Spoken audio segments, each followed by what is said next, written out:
Hey, so what's up guys? So it's Neil again and meron ulit tayong for unboxing. So ito ay from Ugreen. Yan, ito naman Ugreen. So ito ay SD card reader. So let's unpack. Yan, so yun naman ang plastic, wala na. Okay. So ito yung ating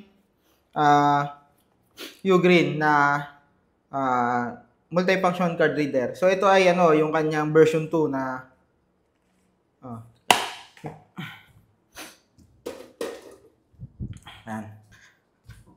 Yan, so ito yung kanyang version 2 na card reader mga lodi. Ito yung medyo malapad kumpara dun sa kanyang version 1. So, meron siyang included na USB. USB-A port.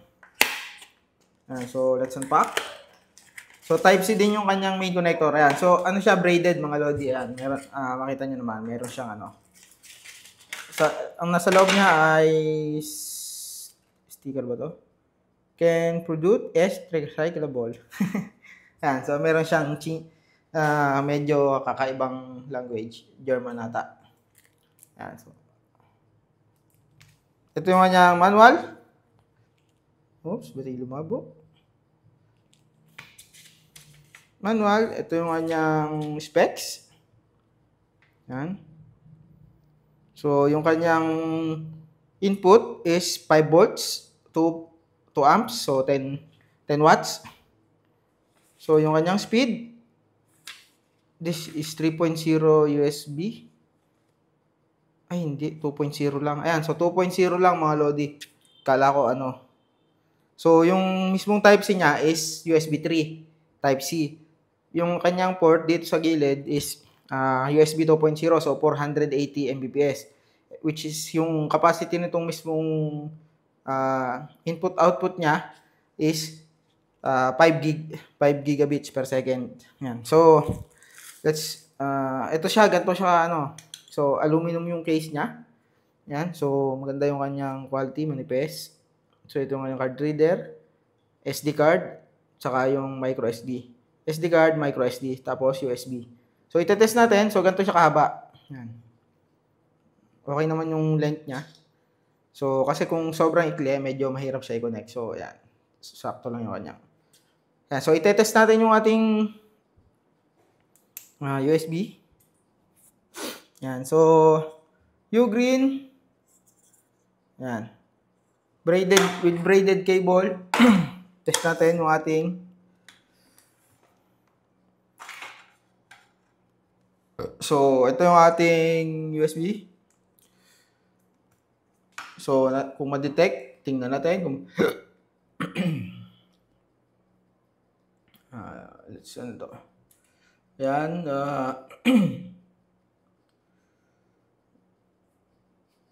na-detect ba siya? Hindi yata siya na-detect. Yan, so wait natin. Hindi siya lumabas.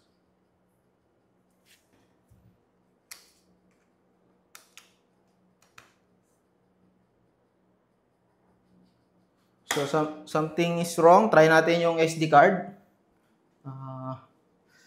Kita niyo ba yung focus? Yan. So try natin ang ating micro SD. SD card. So hindi natin alam kung bakit hindi na-detect yung ating flash drive. So try natin tong SD card. So ayan, nakabaligtad siya. Yun, na-detect yung ating SD card. So ito yung ating SD card. Meron siyang laman. So try natin maglagay ng video. Try natin yung speed. So hanap tayo ng medyo malaking file. Medyo maliit. Ito 1 gig. So yung speed niya, ito ay 80 Mbps yung ating SD card.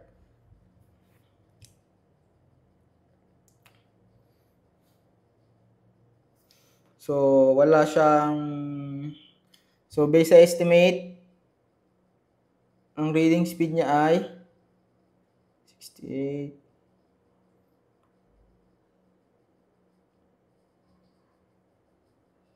So around 80. Na-max out natin tong ating tawag dito, SD card na ma-max out natin. Tatry natin yung isa, yung mas mabilis.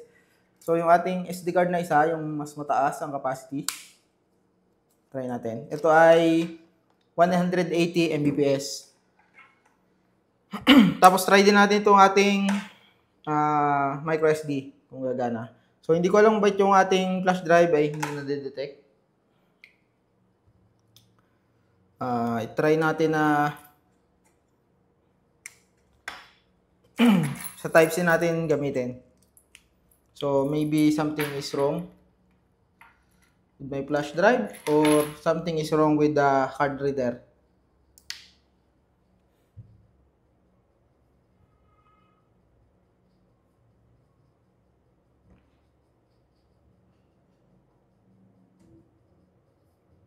Ayan, so natapos na siya mga lodi. So try natin yung yung ating try natin yung isang SD card. So i-eject muna natin 'to.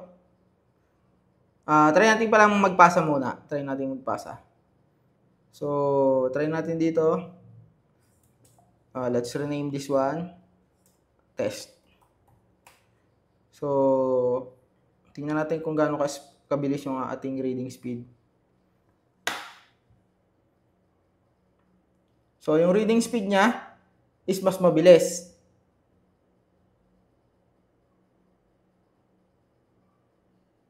Ayan.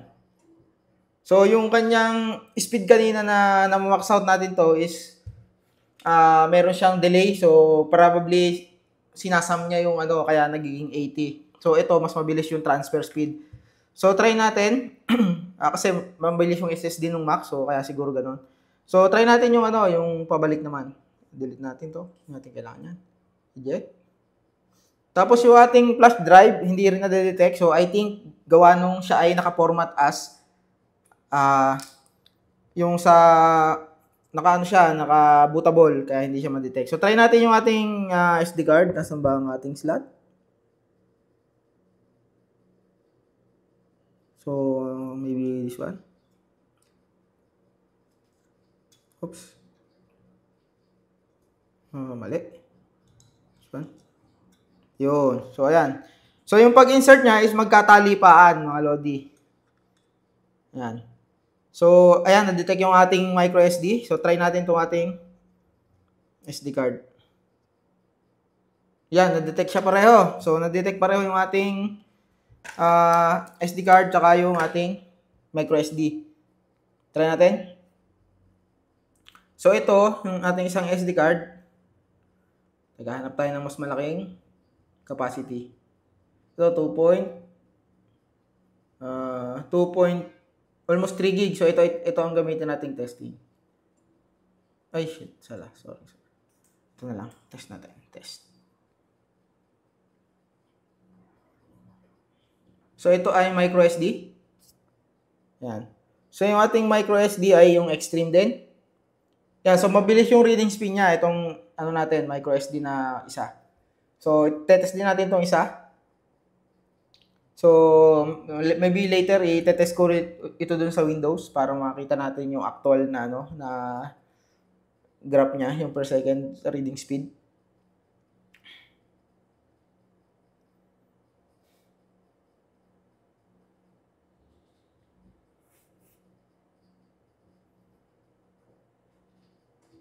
Yan. So, testing naman natin itong isa. Kung ganun din. Yan. So, itong tinetesting natin is yung, SD card. Yan. So, mabilis yung, niya, yung transfer speed.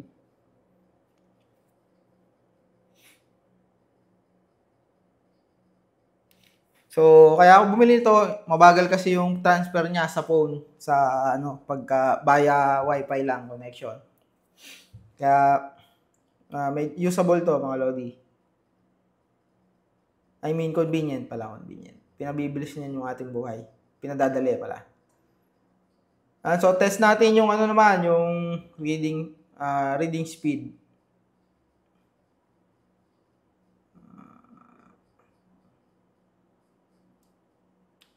Ayan, so likewise, para mas mabilis yung reading speed niya. Pero sa Windows natin, tatry later para kita natin yung backend port.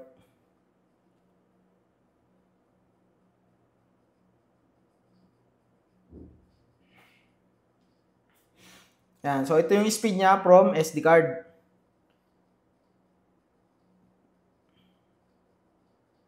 Yan. 3 gig file yung ating tinatransfer. Exactly 2.89. So, try ulit natin itong sa from micro SD. So, replace. Yan.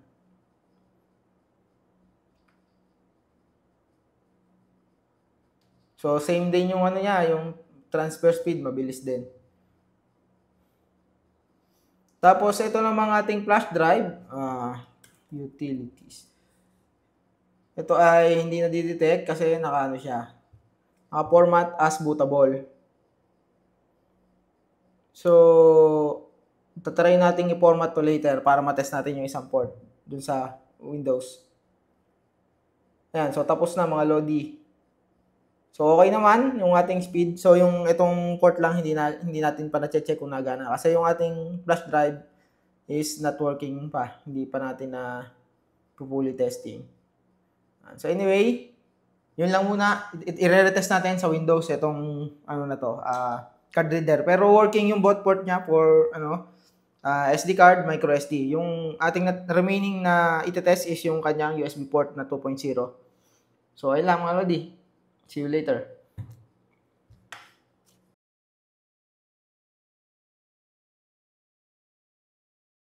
Ayan, so what's up ulit mga Lodi? So ayan, na-verify na natin yung yung ating flash drive is really working. Ayan, so nag-download ako ng Rufus. So yung ating disk which is 32 gig, ayan, itong disk 5. Ito yung ating yung FG.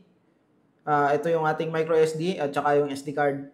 So not sure lang kung alin dito yung micro SD or yung SD card, pero itong dalawa yon. So itong isa is yung ating USB which is detected by Rufus pero hindi siya makita sa file system.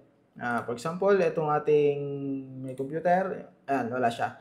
Pero once inopen mo yung ating disk management, ayan siya, ito lumalabas siya dito.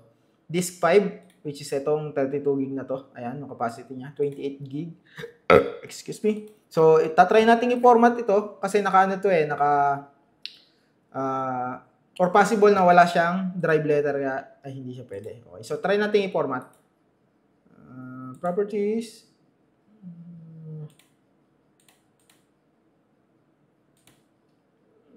Ay, no. Wala yata dito format Action, refresh, wala siyang wala siyang format yung ating disk 5. Tama, disk 5. Disk 5 partition. Ayan. Kasi siya So, try kaya natin i-delete yung volume. Try natin i-delete yung volume. Kasi naka-Windows siya eh. Let's see. Wala naman sigurong mag-error dito, no? Oops, hindi siya ma-delete. Delete volume. Kasi ito yung main. Delete volume. This 5. Which is yung 2 gig. Ayan. So, delete natin itong iba. Delete volume.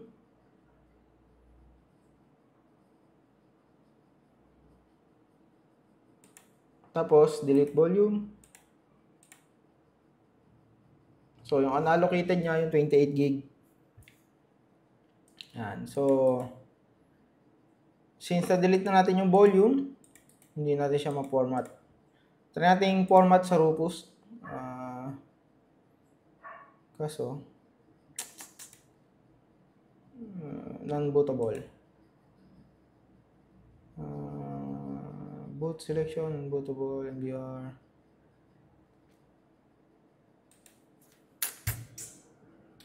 Ano ba ito yung format ng lang?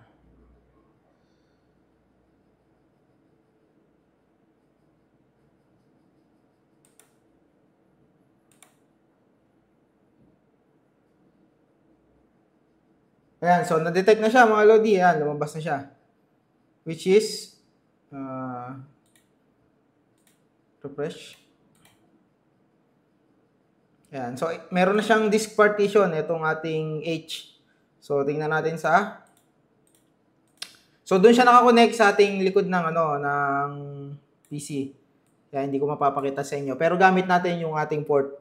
Yung ating port na... yung nandun sa ating biniling card, multifunction card reader. So, you currently have permission. Oh, why? I don't have permission. Why? I don't have permission? Why? So, ayan, pinormat natin siya pero wala tayong permission. So, format. FAT32.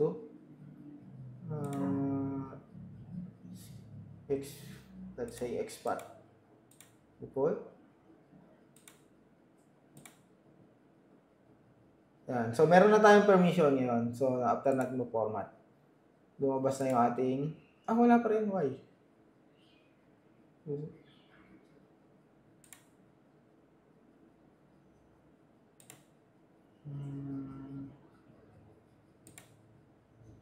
Not shared.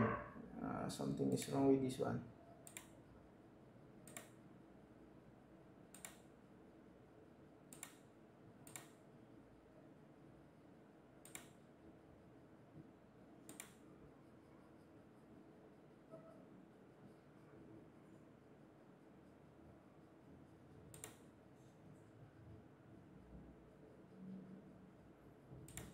Ito lang yung admin.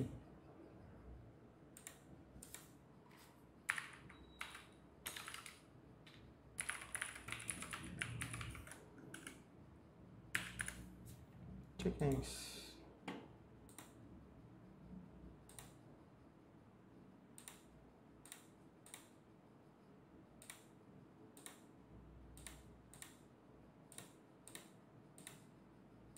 Oh, what happened? So, ayan mga Lodi, hindi ko alam kung bakit ganito yung nangyari sa ating drive. Possible na try natin i-eject. So, eject natin. Kasi hindi natin siya mabuksan.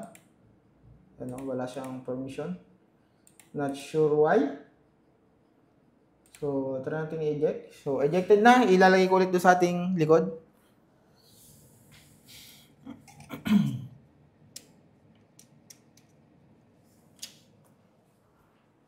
Yan, so nilagay ko na sa likod. So, let's see.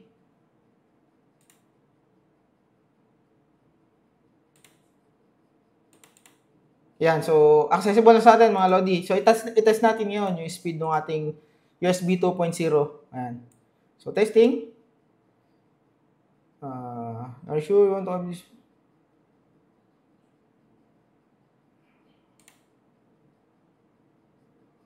So, ito yung kanyang speed. So, not sure kung bakit may ganito yung shortcut.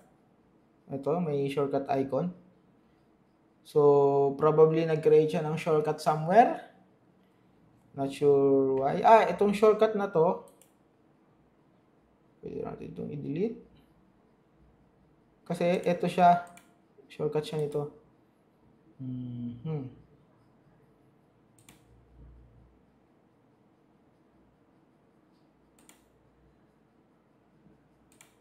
Ayan, so ito yung speed niya mga Lodi. So medyo mabagal yung kanyang yung kanyang write speed. So test natin tong itong ibang natin. So yung ating which is yung F. So ito yung F. So mag-open pa tayo ng isang tab. Ito yung ating write speed. Mabagal yung kanyang write speed, sobra. So hindi ko alam kung may problem na yung ating USB. So anyway, nakailang format na yan. Kasi ginagamit ko pang pang format ng ating PC.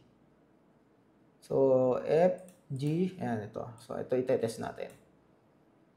So meron siyang currently, meron siyang file. I-overwrite natin. So test. So, ganyan kabilis yung kanyang write speed. Which is yung ating... Kita nyo ba? Ayan yung ating flash drive. Medyo mabagal yung ating write speed.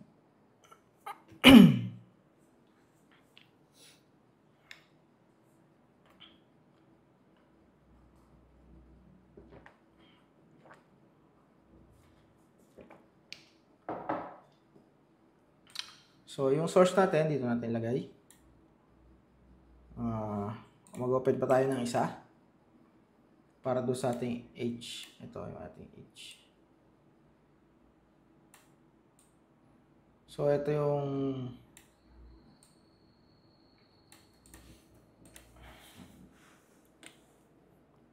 itetest natin dito yung later yung read speed. Kung gaano kabilis yung read speed. Since 4 gig yung ating kinapin na file, medyo matagal. So, tatapusin muna natin to kasi hindi natin mapupuli utilize yung speed ng ating pagka tinry natin may nagraran na iba. So, tapusin muna natin.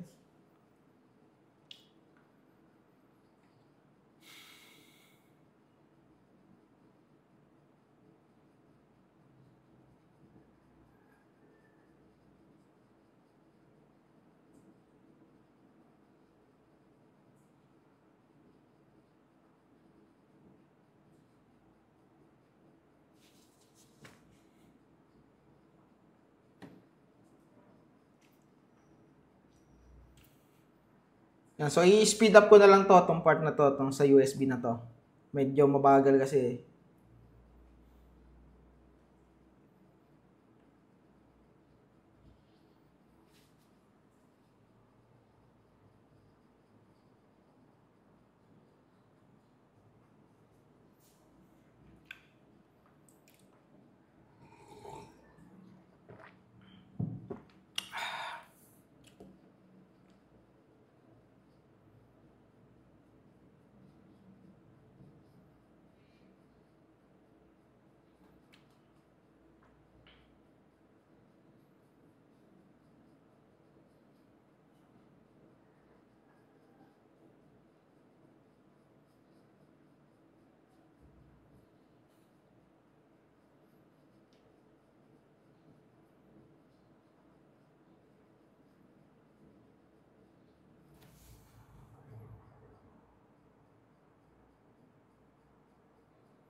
Ay, sa wakas natapos din. So, ayan. So, try natin yung read speed naman. So, ito yung ating kinapin na file which is 4 gig. So, i-test natin pabalik. So, ito ay copy natin. Oh, napakabilis ng kanyang read speed. So, ang may problem dito is yung ating flash disk. Yan, makita nyo, mabagal yung kanyang write speed. Maximum niya is 26 peak. So, may problem na yung ating yung flash drive.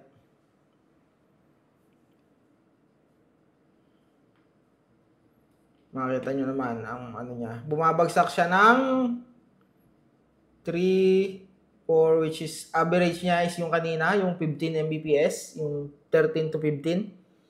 So, yun yung kanyang average. 4 gig file. So, itry ulit natin na mag-copy ng read speed, yung kanyang read speed, pa-out.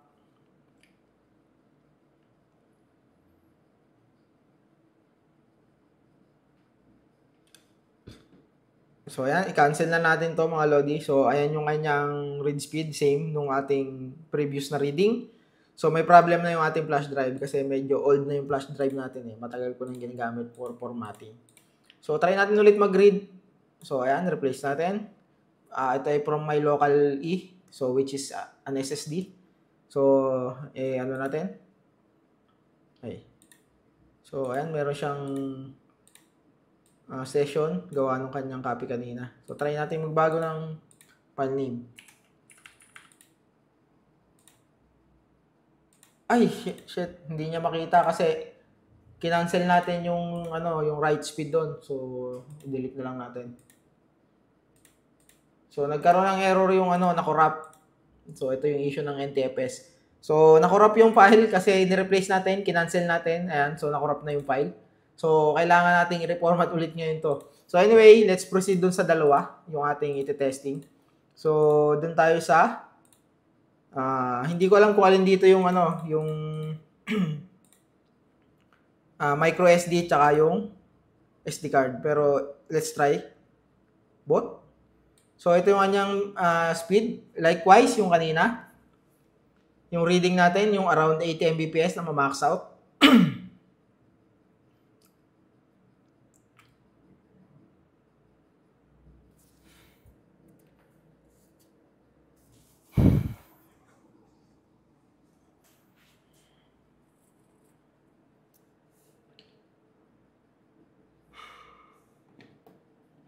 So, stable yung reading niya, 80 Mbps.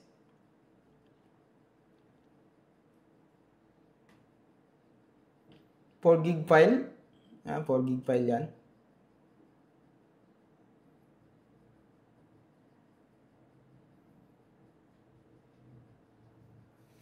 Stable reading. Yan, kita nyo ba? Anyway, naka-record naman yung ano natin. So, ayan, testing naman natin yung isa. Same yung reading speed niya. Max out niya is 80.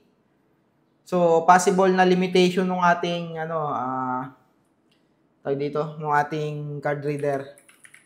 So, 80 times 4, 320.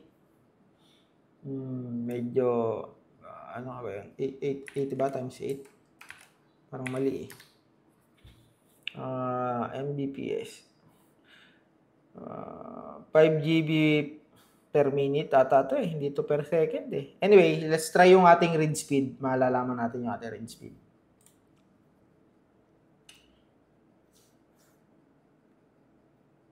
So, same yung kanyang read speed, yung kanyang write speed, 80 Mbps yung kanyang max out.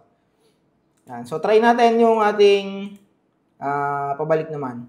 Ito ay A1, i-rename natin, A2.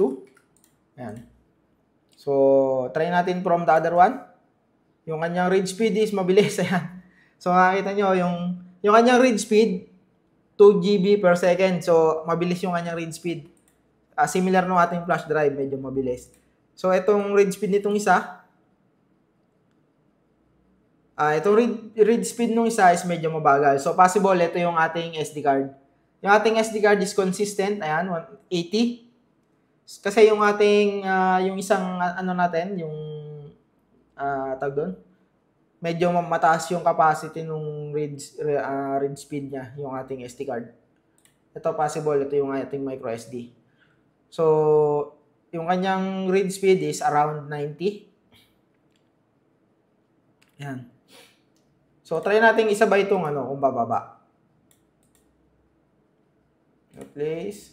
Ayan, so hindi bumaba yung natin, halos. So, mabilis talaga yung ating isa, yung SD card. Ayan. Tapos yung ating write speed, try natin mag-write ng bago. A3, A4, para hindi natin ma-replace. Try naman natin magkasabay. So, ito yung isa, yung ating possible na micro SD. Ito yung ating SD card.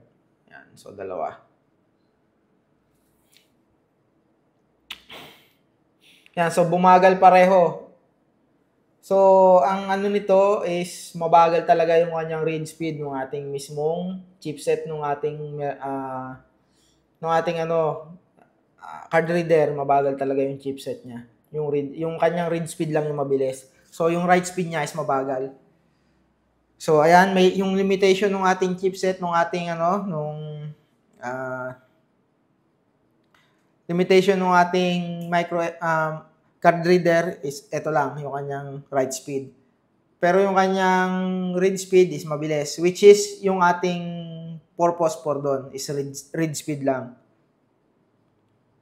Kasi yung gagamitin natin siya pang transfer nung galing sa mga SD card, micro SD, USB, papunta sa PC or sa Mac. And so mabilis naman yung niya, yung read speed. Pero yung kanyang write speed is ito lang kanyang capacity.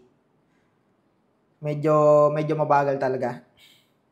Possible din na nagmamatter yung write speed nitong ating SD card tsaka nung ating micro SD. Ay, baligtad pala. Ito ata yung micro SD. So anyway, yun yung kanyang max out na speed, top out. Ayan, na siya ulit, umi-spike na. Kasi kung hindi siya limited doon, possible na pareho siyang 8080 kung kung na-utilize. Kung ang limitation is nando sa SD card. medyo siguro okay na yun. Medyo baka nakakalito na yung aking sinasabi.